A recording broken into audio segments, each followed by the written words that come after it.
He was a mogul of innovation, a man who commanded boardrooms and built dynasties with the same precise ruthlessness he applied to every aspect of his life. She was his wife, the elegant, gentle woman who believed his affection was the greatest gift she could ever receive. But when she offered him something that not even his wealth could buy, a child and heir, his reaction was not one of joy, but of a cold, quiet decree. Tear.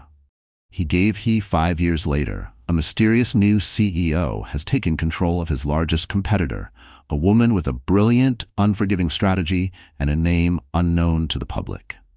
But he recognizes her eyes. The same eyes that once looked at him with adoration now burn with the icy fire of revenge. He is about to discover that the woman he tried to break has returned to destroy him. The world knew James Westfield as the unrivaled king of the corporate empire, his holdings a colossal force in the world of tech. Westfield Enterprises was a giant. Its reach spread across every sector of modern life, from the cutting-edge innovations in smartphones to the towering skyscrapers that pierced the clouds. He was a man forged from ambition, his reputation built in the crucible of ruthless competition. His face, a mask of cold, perfect precision, often graced the covers of elite business magazines. His name was spoken in equal parts reverence and fear. He wasn't just a millionaire. He was a maker of fortunes, a destroyer of rivals, a modern Midas whose touch either turned everything to gold or to ashes. His wife, Alina, was the one soft stroke in an otherwise rigid world. She was the envy of many, the beautiful, serene woman who had captured the heart of the impervious James Westfield. To the public, she was the embodiment of grace and fortune. Draped in the finest couture and glistening with diamonds, the ideal counterpart to a man of his stature. They had met at a high-profile fundraiser, a whirlwind romance that culminated in a wedding so grand it was deemed the social event of the year.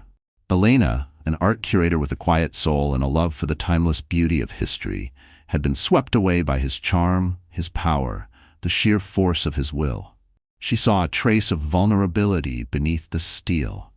A man who needed the warmth she so freely offered.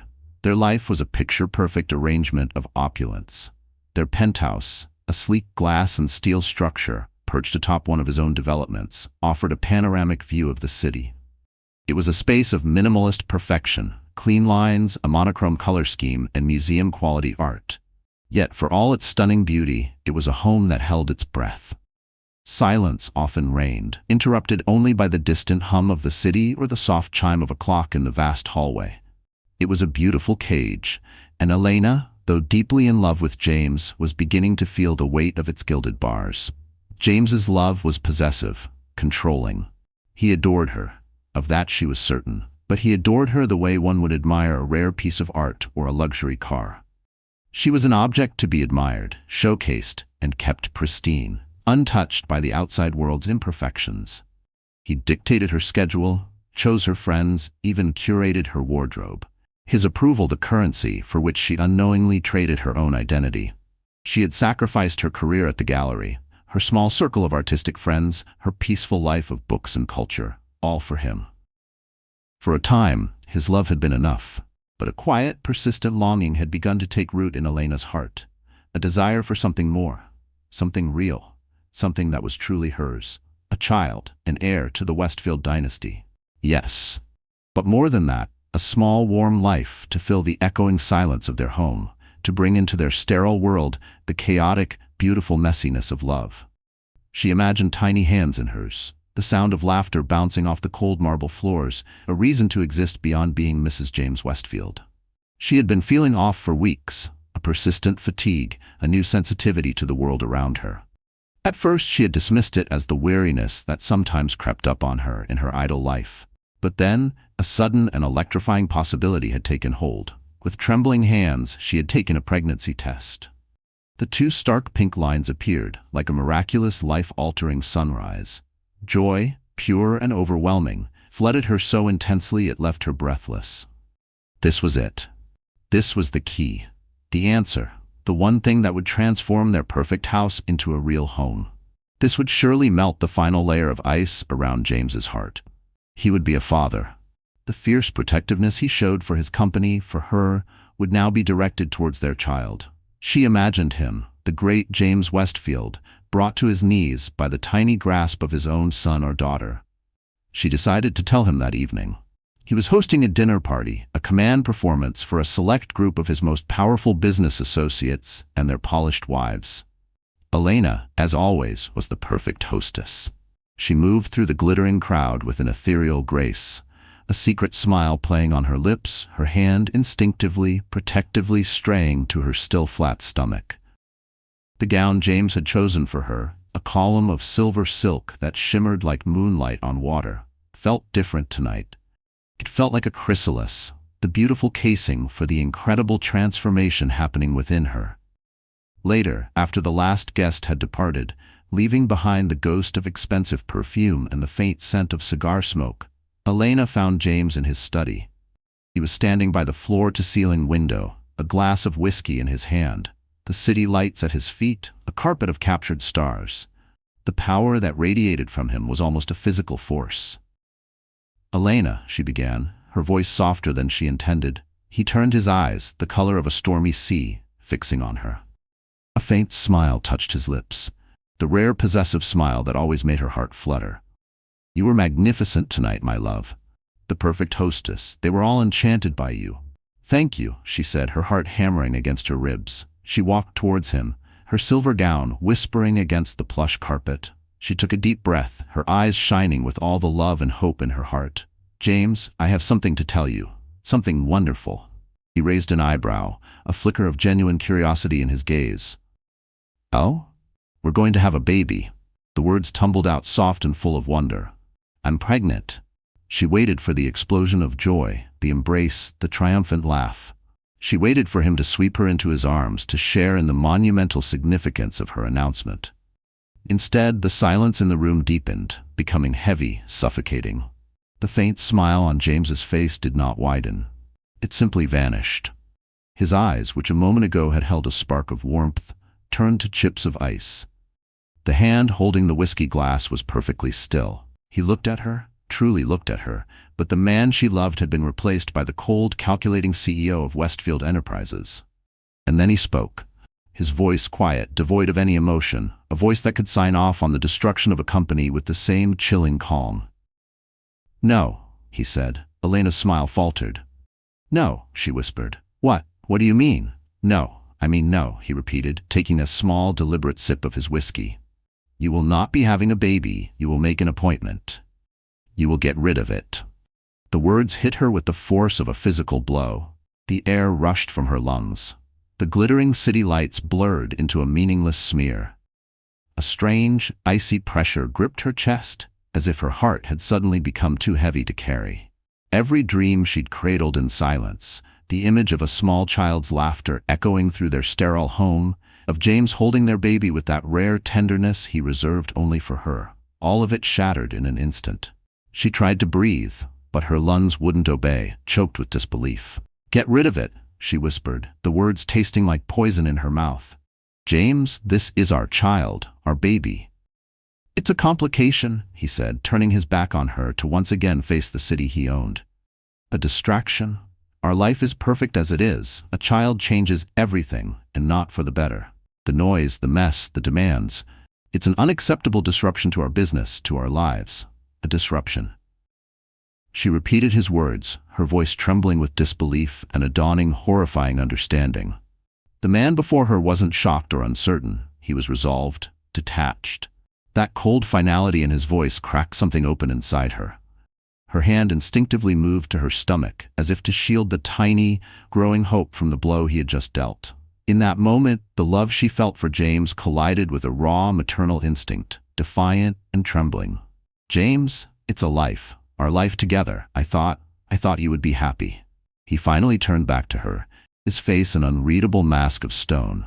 "Happiness is a well-managed portfolio, Elena. It is a rising stock price. It is the acquisition of a rival. It is not soiled diapers and sleepless nights. Our marriage is an asset, a successful merger of my public image and your beauty. A child is a liability." Tears welled in her eyes, hot and bitter. "So that's all I am to you, an asset? A part of your portfolio?" "You are my wife," he said, as if that explained everything. "And you will do as I say. I have built this life for you, for us. I have given you everything you could ever desire. I will not have it jeopardized by this sentimentality." He walked over to his desk, his movements precise and controlled. He picked up a pen and a piece of his personal embossed stationery. He scribbled a name and a number on it. It was the name of a private clinic, one known for its discretion and its wealthy clientele. He held it out to her. "Make the call tomorrow. I will have my assistant arrange everything. We will go away for a week to the Maldives. Perhaps when we return, this will all be forgotten." A minor inconvenience successfully dealt with. Elena stared at the piece of paper, at the elegant sloping script of her husband's handwriting. It was a death warrant for her child, for the love she had once believed was real. In that one devastating moment, the beautiful gilded cage James had built for her revealed itself for what it truly was, a prison. And she, its beautiful, prized captive. The tears that had been welling in her eyes now fell freely, tracing cold paths down her cheeks. She looked at the man she had married, the man she had loved with every fiber of her being, and saw a stranger, a monster in a bespoke suit. She didn't take the piece of paper. She didn't say another word. She simply turned and walked out of the study. Her silver gown, once a symbol of her beautiful life, now feeling like a shroud. The grandfather clock in the hall chimed once, a lonely, mournful sound that echoed the shattering of her heart. James Westfield had made his demand. He had drawn his line in the sand, and as Elena walked through the silent, cavernous rooms of their perfect home, a new terrifying and yet liberating thought began to take shape in her mind. He had given her a choice, the baby or their life together. But he had never for 1 second considered that she might just choose the baby and a life of her own. The king had made his decree, but he had forgotten one crucial thing. Even the most beautiful songbird, when its cage becomes a tomb, will find the will to fly. The night was a long, dark, and sleepless torment. Elena lay in their vast cold bed, the space beside her empty. James had not come to her. He had remained in his study, the titan in his tower, confident in his decree, certain of her compliance. The thought was a fresh stab of pain. He didn't see her as a partner, a person with her own heart and mind. He saw her as an extension of his will, a beautiful automaton programmed for obedience. Every kick of the tiny life inside her was a silent, powerful protest against his command. This was not a complication. This was a person. Her person. A fierce, primal wave of protectiveness washed over her, so potent it extinguished the last embers of her naive love for James. The man she had adored was a phantom, an illusion she had desperately wanted to believe in. The real James Westfield was the one who had looked at her with eyes as cold as a winter sea and ordered the termination of their child, as if it were a failing business venture. As dawn broke, painting the sky in bruised shades of purple and gray, Elena made her decision. It was a choice born of terror and a strength she never knew she possessed. She could not stay. She could not sacrifice her child for a life that had been revealed as a hollow, gilded sham. She would disappear. Her movements were quiet, furtive, like a thief in her own home. She bypassed her vast walk-in closet, a treasure trove of designer clothes and jewels that James had curated for her. They were not hers. They were part of the costume for the role of Mrs. Westfield. Instead, she found a small, forgotten suitcase in a storage room, a relic from her life before James. Into it she packed the few things that felt truly her own: a worn copy of 100 Years of Solitude, a framed photograph of her parents, a simple, faded sundress that she had loved. She took no jewelry, save for the simple gold locket her grandmother had given her, which she wore around her neck, hidden beneath her blouse. She paused, her hand hovering over her wedding and engagement rings, glittering obscenely on her dressing table. With a surge of revulsion, she left them. They were shackles, not symbols of love. The final and most crucial part of her plan required a level of cunning she was surprised to find within herself. She knew James's world was one of surveillance and control. Her credit cards would be tracked, her known associates watched. She needed cash and a way to vanish from the grid. She remembered a conversation she'd overheard James having weeks ago. A boastful, careless remark about a rainy day fund, a physical safe hidden in his home office behind a false panel in the mahogany bookcase. He had been gloating to a business partner about having untraceable assets, a contingency for unforeseen market volatility. The irony was not lost on her. He was about to experience a different kind of volatility. Her heart hammered as she slipped into his inner sanctum, the room where her dreams had been so cruelly executed just hours before. The air was still thick with the scent of his whiskey and his cold, unyielding authority. Following the memory of his words, she ran her fingers along the spines of leather-bound first editions. Behind a copy of The Art of War, she felt a slight give. The panel clicked open, revealing a small black digital safe. Her blood ran cold. A code. Of course, there was a code. She tried the obvious: his birthday, the date of their anniversary, the ticker symbol for his company. Nothing. Panic began to bubble in her chest. Then her eyes fell on the framed photograph on his desk. It was the only personal item in the entire room, a picture of him with his late father, a man who had started the Westfield empire from nothing, a man James both revered and desperately sought to surpass. She remembered James once mentioning the date his father had founded the company, a date he spoke of with almost religious reverence. With trembling fingers, she punched in the 6 digits. The safe beeped and clicked open. Inside were stacks of cash, euros, dollars, Swiss francs, and several bearer bonds as untraceable as currency. She took a fraction of it, enough to survive, to build a new life, but not enough to suggest a calculated, greedy theft. She was leaving a life of unimaginable wealth. She was not a thief. She was a refugee. She stared at the money for a long moment, her fingers trembling slightly as she zipped the case shut. The silence in the room seemed to pulse with accusation, but her resolve didn't waver. Every bill, every bond was not a theft. It was restitution. It was the price of her escape from the golden cage she had been imprisoned in. Just as she was closing the safe, her eyes caught something else. A slim, leather-bound journal tucked into the back. It was her husband's private journal. A wave of guilt washed over her, but it was quickly replaced by a desperate need to understand. She took it. It was a long shot, but maybe, just maybe, it held a key, a clue, a reason. With the cash and the journal secured in her bag, she penned a short, simple note. "James, I cannot do what you ask. I am choosing my child. Do not look for me." She left it on her pillow, a final stark message in the vast empty bed. Then, with one last lingering look at the life that had almost cost her everything, she walked out. She didn't take the private elevator. She took the service lift, her simple suitcase, a stark contrast to the opulence she was leaving behind. She emerged into the bustling, anonymous streets of the city. A ghost leaving a palace. Her first stop was a small, out-of-the-way electronics store. She paid cash for a cheap disposable phone and a new SIM card. Her old phone, the one James had given her, she dropped into a public trash can. It was her digital leash, and she was now free of it. Next, she went to Grand Central Station, the great, teeming heart of the city. She bought a one-way ticket on a train heading west, a destination chosen at random. As the train pulled out of the station, leaving the city's skyline and the Westfield Tower behind, Alina finally allowed herself to breathe. The tears came then, not of sorrow, but of a terrifying, exhilarating freedom. She was alone, pregnant, and running into an unknown future. But she was alive, and so was her child. In the days that followed, Elena became a phantom. She moved from town to town, always paying in cash, never staying in one place for more than a night or two. She cut her long, dark hair short, dyed it a mousy brown, and bought plain, unassuming clothes from thrift stores. The beautiful, elegant Elena Westfield was gone, erased. In her place was a quiet, determined woman who was fighting for her life. During the long, lonely nights in cheap motel rooms, she read James's journal. What she found chilled her to the bone. It was not a diary of emotions, but a cold, calculating ledger of his life.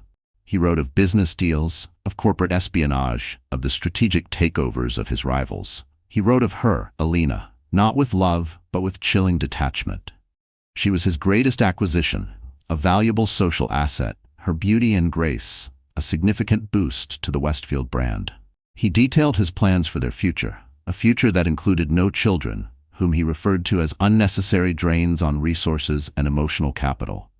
He believed love was a weakness, a sentiment that could be exploited by his enemies. The journal was the final brutal confirmation of the truth she had been too blind to see. He had never loved her. He had only owned her. Her journey eventually led her to a small, quiet town in Oregon, nestled in a valley and surrounded by towering pine trees. It was as far from the cold steel and glass world of James Westfield as she could get.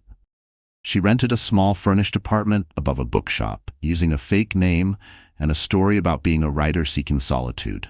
The town, with its close-knit community and its gentle pace of life, began to heal her. She found a part-time job, working in the bookshop, the scent of old paper and ink a soothing balm to her fractured soul. As her pregnancy advanced, she found an unexpected network of support. The women in the town, the bookshop owner, the doctor at the local clinic, the other expectant mothers in her prenatal yoga class, they wrapped her in a cocoon of kindness and genuine care. For the first time in years, she felt seen, not as an accessory or an asset, but as a person. Yet, even in this newfound safety, shadows crept in. At night, she would sometimes wake in a cold sweat, haunted by dreams where James found her, where his cold voice echoed through the walls, accusing her of theft, of betrayal. There were moments, quiet ones, when she would sit by the window and question herself. Had she done the right thing? Would her child one day resent her for keeping him from the life of luxury he was born into? The doubts clawed at her, subtle but relentless. One crisp autumn evening, as she sat by her window, watching the leaves fall, she felt a strong, definite kick. She placed her hands on her belly and smiled a real, genuine smile. She had made it. She was safe, and she was not alone. She had her child, a tiny, resilient warrior who had fought alongside her from the very beginning. Meanwhile, back in the city that had been her prison, James Westfield was a man undone. Her disappearance had been a blow not to his heart, but to his pride, his control.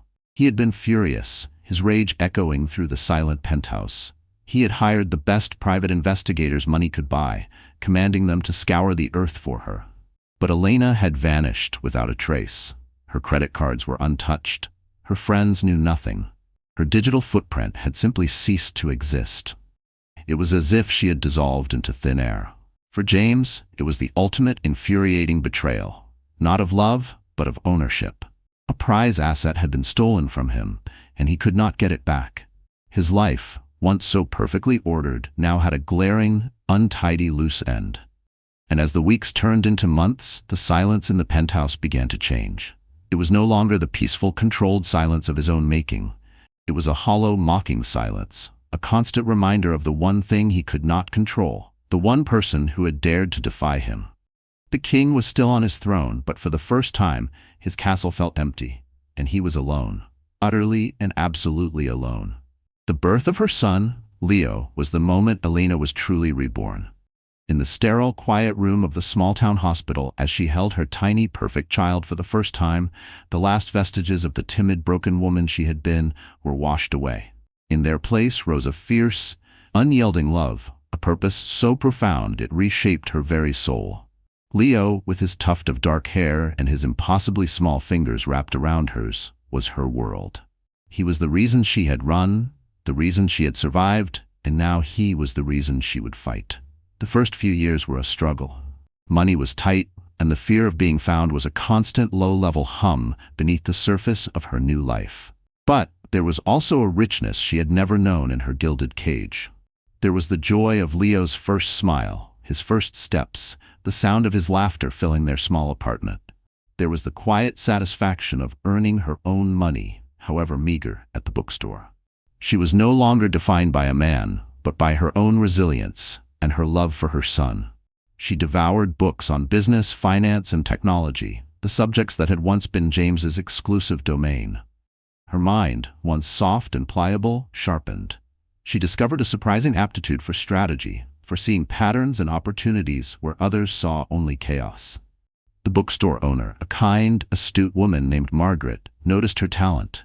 She began giving Elena more responsibilities, consulting her on inventory, on marketing, on the future of their small business in an increasingly digital world.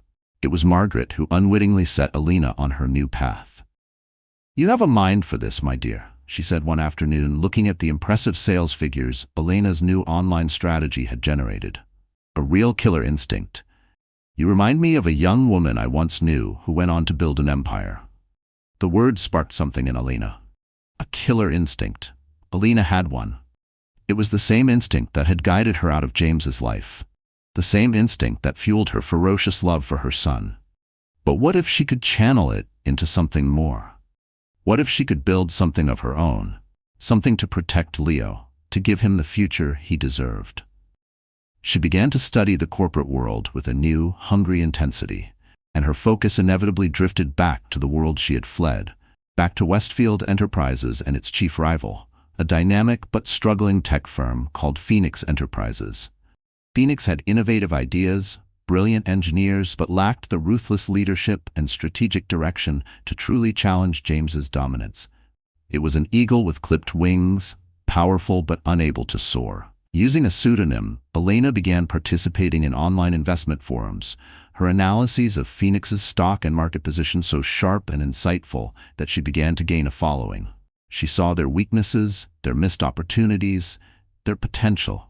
She saw a path to victory where they saw only a stalemate with Westfield Enterprises.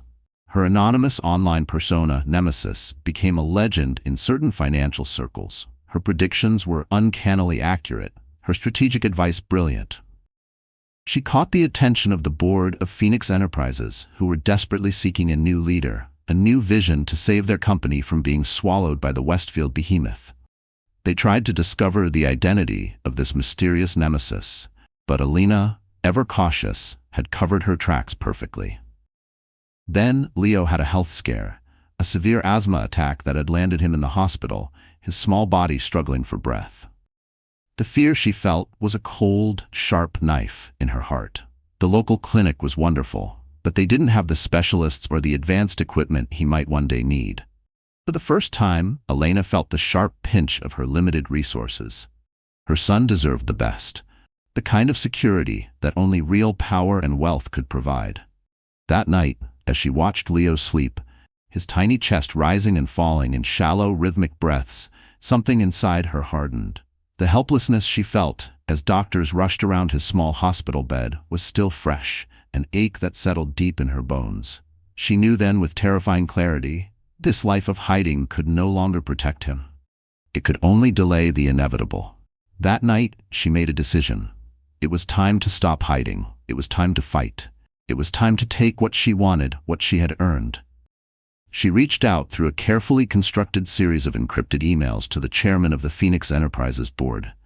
She laid out a daring multi-year strategy to not only save the company, but to challenge and ultimately surpass Westfield Enterprises. It was audacious, brilliant, and utterly ruthless. The board was stunned and intrigued. They agreed to a meeting, a clandestine rendezvous in a neutral city.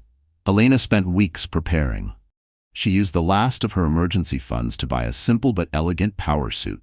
She had her hair professionally cut and styled, her mousy brown replaced by a chic, sophisticated dark brown. She practiced her pitch, her voice, her posture, forging herself into the woman she needed to be. The woman who could walk into a room of powerful men and command their respect. The woman who could face James Westfield and not flinch. Each night after Leo had fallen asleep, she stood in front of a mirror, rehearsing every word, every gesture. She silenced every self-doubt, buried every ghost. This wasn't just preparation, it was transformation. The last fragments of Elena were falling away, and in their place stood someone entirely new. When she walked into the boardroom at the Four Seasons in Geneva, the board members saw a woman they did not recognize. She was no longer the soft, gentle Elena. She was a vision of cool, confident power. She introduced herself, not with her old name, but with a new one of her own making, Anna Sharma.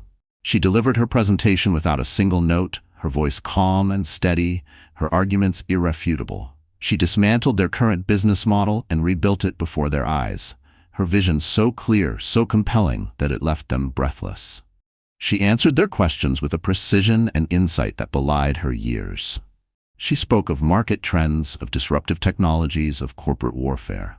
She spoke James Westfield's language, but with a creativity and daring he had never possessed. They were captivated. They were convinced. By the end of the meeting, they had offered her the position of CEO. Elena, now Anna Sharma, accepted. Her salary was astronomical, her power immense. Her first act was to move her headquarters, to bring the fight directly to her enemy's doorstep. Phoenix Enterprises would now be based in the same city as Westfield Enterprises. She bought a beautiful, secure home in a quiet, exclusive neighborhood, a home with a large green garden for Leo to play in. She hired the best tutors, the best doctors. She gave her son the world she had dreamed of for him, a world of safety and opportunity. And then she turned her attention to her enemy. For 5 years, James Westfield had continued his reign, his company growing, his power seemingly absolute. He had never remarried. No woman could ever live up to the perfect image he had constructed of Alina in his mind, the beautiful, obedient wife. Her disappearance was a cold, hard knot of failure in the pit of his stomach, the one acquisition that had gotten away. Over the years, he had almost managed to forget her, to bury her memory under mountains of money and success. Then the news broke. Phoenix Enterprises, his perpetually weak and struggling rival, had appointed a new CEO, a complete unknown. Anna Sharma. The business world was buzzing. Who was this woman? Where had she come from? James was at first dismissive. It was a desperate, foolish move by a dying company. But then, Phoenix began to move. They poached 2 of his top executives. They launched a new product so innovative and disruptive that it sent shockwaves through the market, directly challenging Westfield's flagship technology. They outmaneuvered him on a crucial acquisition, a company he had been certain was his. Anna Sharma was not just a new CEO. She was a predator. She moved with a speed and a strategic brilliance that James had never encountered before. She seemed to anticipate his every move, to know his playbook inside and out. It was uncanny. It was infuriating. He had to meet this woman. He had to see the face of his new and surprisingly formidable rival. He arranged a meeting, a courtesy call between the 2 CEOs at a neutral location. James walked into the private dining room of a Michelin-starred restaurant, his usual aura of supreme confidence firmly in place. He was ready to intimidate, to dominate, to put this upstart in her place. And then he saw her. She was standing by the window, her back to him, looking out at the city. She turned, a cool, polite smile on her face. "Mr. Westfield, thank you for meeting me." The world tilted on its axis. The blood drained from his face. It was her. It was Elena. But it wasn't. The soft, gentle woman he had known was gone. In her place was a stranger, a woman with his wife's face, but with eyes that held the cold, hard glitter of a diamond. Eyes that looked at him not with love, not with fear, but with the cool, appraising gaze of an equal, of an enemy. "Elena," he whispered, the name a ghost on his lips. Her smile did not waver. "I'm afraid you've mistaken me for someone else," she said, her voice as smooth and cold as polished steel. "My name is Anna Sharma. It's a pleasure to finally meet you." He stared at her, his mind reeling, the pieces of the puzzle crashing together with devastating force. The uncanny knowledge of his strategies, the ruthless, brilliant attacks on his company, the 5 years of silence. It was all her. The woman he had tried to break, the woman he had discarded, had disappeared and returned as the CEO of his rival. A queen forged in the fires of his own cruelty, ready to burn his kingdom to the ground. The dinner was a masterclass in psychological warfare, and Anna was its undisputed grandmaster. For James, it was like dining with a ghost, a beautiful, terrifying ghost who wore his wife's face and wielded a power that directly threatened his own. He was thrown completely off balance, his usual arsenal of intimidation and charm rendered useless. Every question he asked, every attempt to break through her facade, was met with the same cool, polite, and impenetrable wall. "You have my wife's face," he said, his voice tight, dispensing with the pleasantries. Anna took a delicate sip of her wine, her eyes meeting his over the rim of the glass. "A fortunate coincidence for you then, Mr. Westfield. It must be comforting to see a familiar face in a new rival, but I assure you I am my own woman. My history is in finance, not in a museum." The barb was subtle, but it landed with surgical precision. He tried to probe, to find a crack in her armor. "Where did you study? Who did you work for before Phoenix?" "My resume is a matter of public record, should you care to look," she replied smoothly, knowing he would find a carefully fabricated but impeccable work history. She had spent a small fortune and called in every favor to construct the identity of Anna Sharma, a brilliant but reclusive financial prodigy who had made her fortune in private equity in Europe. It was a ghost story, but a believable one. But I find discussions of the past to be unproductive. I am far more interested in the future, specifically the future of the market share currently held by Westfield Enterprises. James felt a surge of his old anger. You're playing a dangerous game. Phoenix Enterprises is a minnow swimming in a shark tank. My shark tank. Anna's smile was thin and sharp. Perhaps the minnow has evolved, Mr. Westfield. Perhaps it has grown teeth. She leaned forward slightly, her voice dropping to a confidential, conspiratorial tone. For instance, your upcoming bid for the government's 5G infrastructure contract, a cornerstone of your 5-year growth plan. I believe it would be a shame if a competing bid, one that is more innovative, more cost-effective, and dare I say, more ethically sourced, were to be submitted. James's blood ran cold. The details of that bid were among the most closely guarded secrets in his company. How could she possibly know? The thought that she had a mole, a spy deep within his organization, was a violation he couldn't stomach. Paranoia began to creep in. Who could he trust? The dinner ended with a cool, formal handshake. James left in a state of turmoil he hadn't experienced since his company's tumultuous early days. He felt outmaneuvered, exposed. He had gone to the meeting to assess a rival, and he had left feeling like he was the one who had been dissected and found wanting. He went back to his office and did what he did best. He declared war. He launched a ruthless campaign against Phoenix, cutting prices on his products to undercut theirs, launching a smear campaign in the financial press, and poaching their key suppliers. He would crush Anna Sharma and her upstart company. He would remind her who was king. But Anna was always one step ahead. It was as if she had a copy of his playbook, because in a way, she did. She had lived with the author. She knew his arrogance, his blind spots, his reliance on brute force over subtlety. For every move he made, she had a counter-move ready.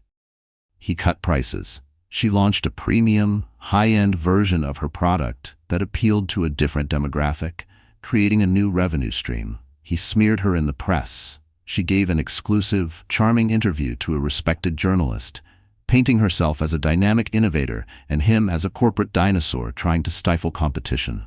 He poached her suppliers. She had already secured exclusive contracts with new, more innovative partners overseas. The battle for corporate supremacy raged, and the business world watched enthralled. Anna Sharma was a phenomenon. She was fearless, brilliant, and she was winning. Phoenix's stocks soared, while Westfield Enterprises began to show its first signs of vulnerability in over a decade.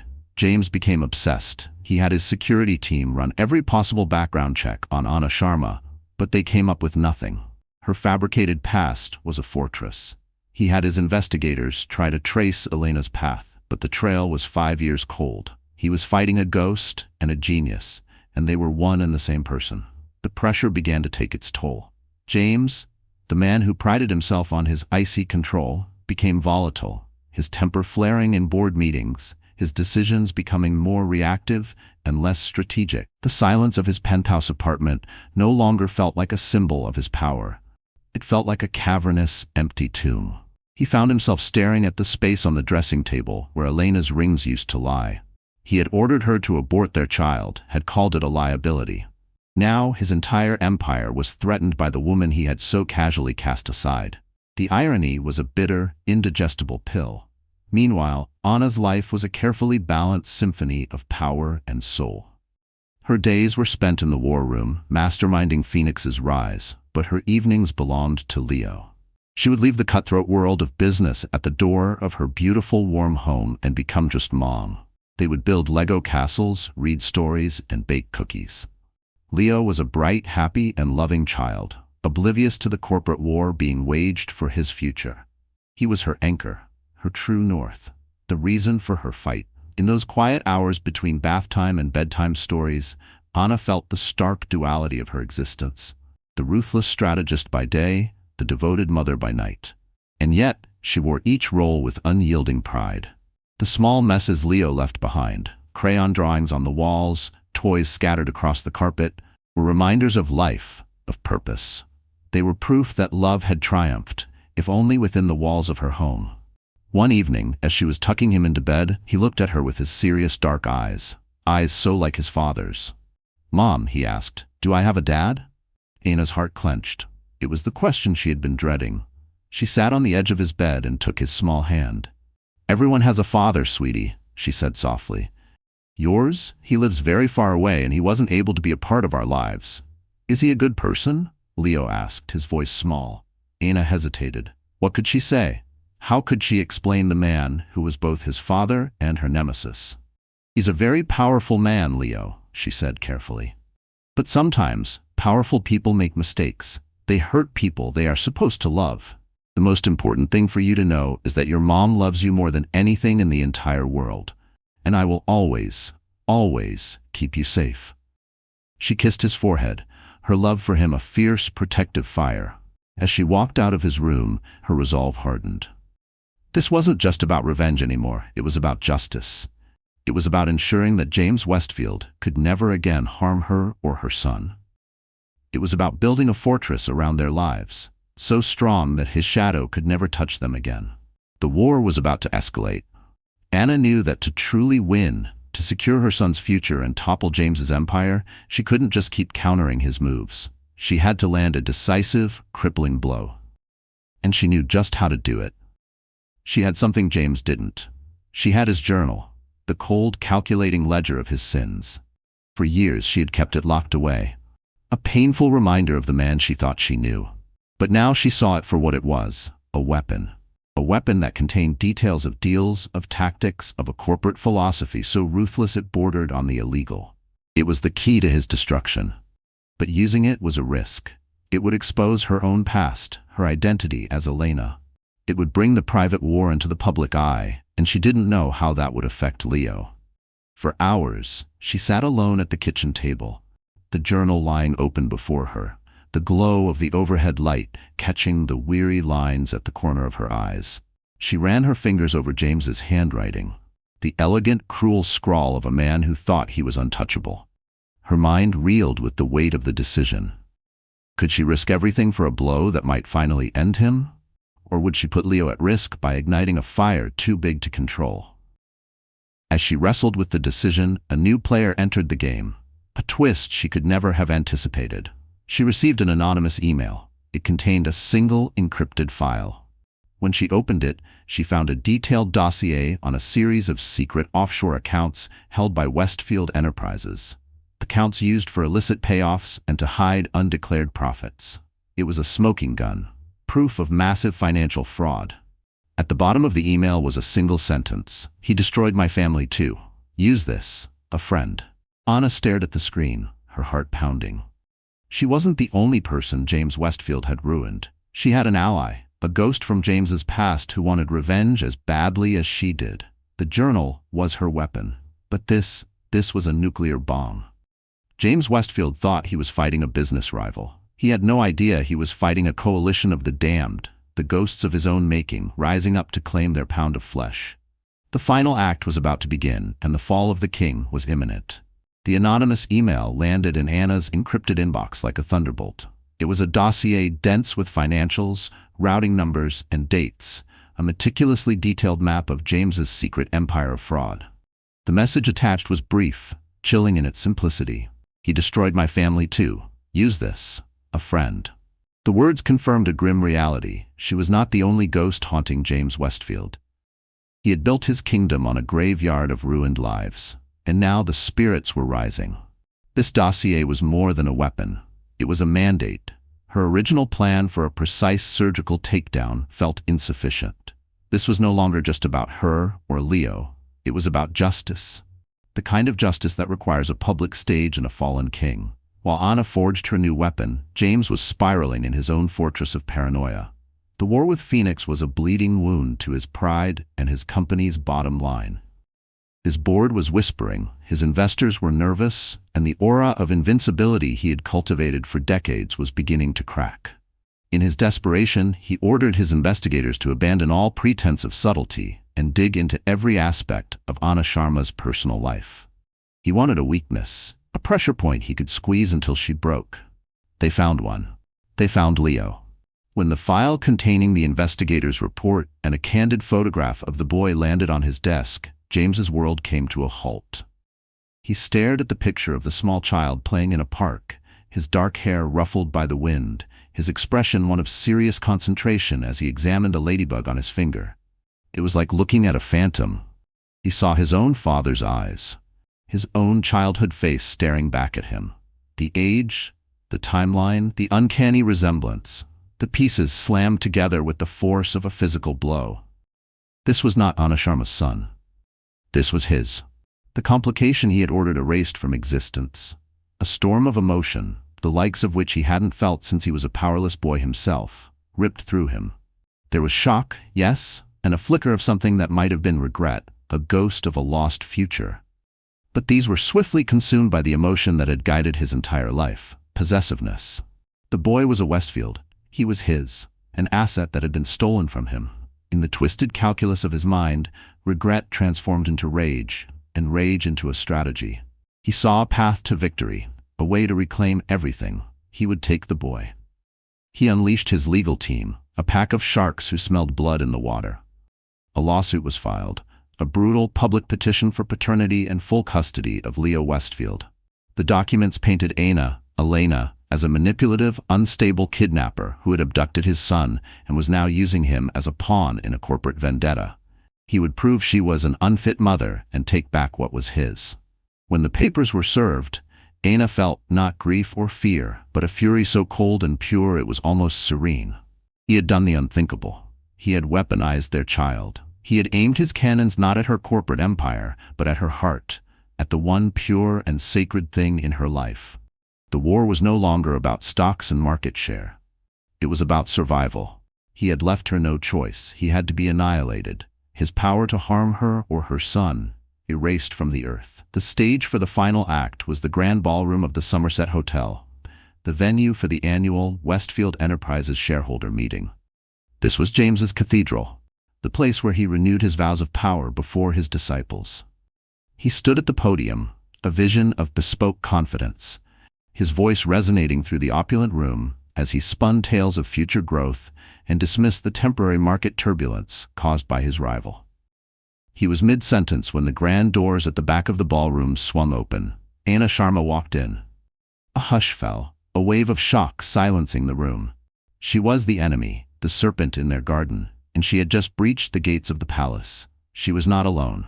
Holding her hand was Leo, his small face a mask of solemn curiosity. Behind them walked Margaret, the kindly bookstore owner who had been her first ally, her presence a symbol of the life Anna had built from the ashes. James froze, his face paling. "Security," he snarled, his voice cracking. "Remove her." "I don't think you want to do that, James," Anna said. Her voice, calm and steady, was picked up by the microphone she carried and echoed through the silent room. She began to walk slowly toward the stage, a queen advancing across a chessboard. "I believe I have a right to be here. You see, I recently became the majority shareholder in the holding company that owns the largest institutional block of your stock. Enough, I believe, to call for a vote of no confidence in the current CEO." Gasps and frantic whispers erupted. The press corps surged forward like a wave. She stopped at the foot of the stage, her eyes locking onto James's. "Most of you know me as Anna Sharma. That is the name I chose for myself. But the name I was given was Elena." She paused, letting the weight of the name settle. "Elena Westfield." The room exploded. "I am his wife," she continued, her voice cutting through the pandemonium. She gestured toward the entrance where Leo stood, his hand now clutching Margaret's tightly. "And that is his son, the son he ordered me to abort 5 years ago because he was a liability to his perfectly curated life." She held up a slim, leather-bound journal. "I have here James's private thoughts, a record of his business dealings, his contempt for the law, his belief that blackmail and intimidation are just tools of the trade. It makes for fascinating reading." Then she delivered the killing blow. "But I also have something more concrete.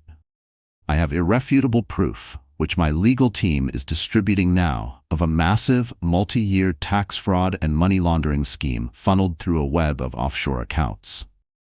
Her eyes bored into James. "Proof that was given to me by another one of your victims, James.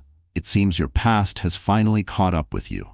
Chaos reigned. Board members, their faces ashen, stared at the damning files in their hands.